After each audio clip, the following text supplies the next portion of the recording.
what this organization means to her, unfortunately, due to some not so great circumstances. So if y'all can make sure to be respectful, stay off your phones, and listen to her, I want to introduce your co-captain, Rochelle. Woo!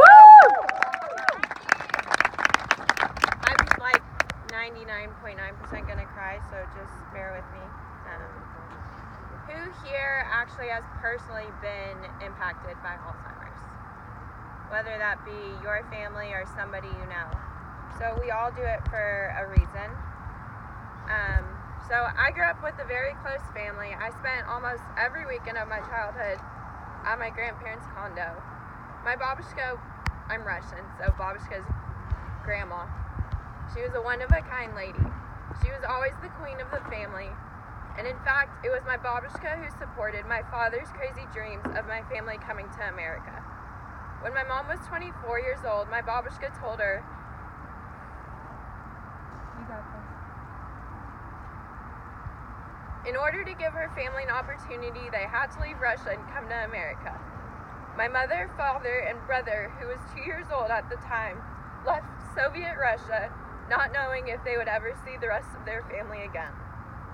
A few years later, and lots of hard work, my parents were able to start bringing their family members over to America. In 1991, my grandparents moved to America, and they began to learn English and even became citizens in their 50s. They learned how to adapt every part of their life in a new country. My grandmother quit her job as a seamstress to help my mother raise me. She even tried to take her driver's test 7 times until she finally passed, just to be able to drive every day to help take care of me. She was very adamant in never giving up until you succeeded. I say this to let you know my Babushka was a brilliant woman who always inspired me. She taught me how to bake and cook many recipes from scratch. Good thing I didn't learn my driving skills from her. She taught me the importance of being a lady, but to never take crap from anyone.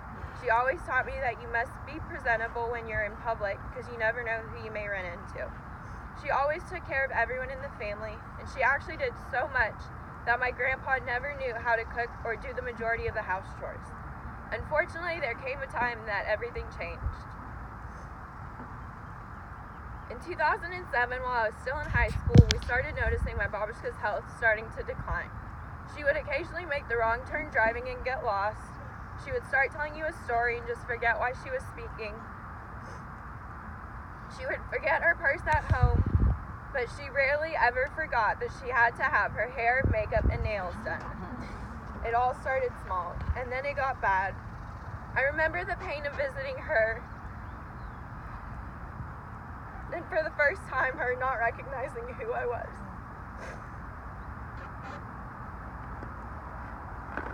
I remember the anger she had when we would try to give her the medicines that the doctor prescribed. I remember us having to put up a deadbolt on the door because she would wander. You never knew what to expect, and each day you just had to go along with it. As her progress got worse, my grandfather became her caretaker. He refused to let us take her to any Alzheimer-specific housing or rehab center. My grandpa then learned how to cook, clean, do laundry.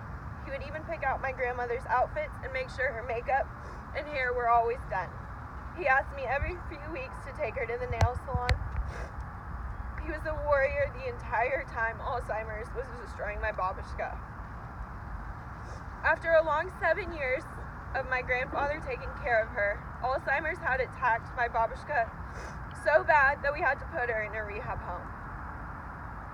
It was at this rehab center that my grandfather stood by her bedside as they celebrated their 50th wedding anniversary. The day after we checked my Babushka into the center, my grandfather started complaining of throat pain. He had spent so much time taking care of my Babushka that he seemed to forget to care for his own health.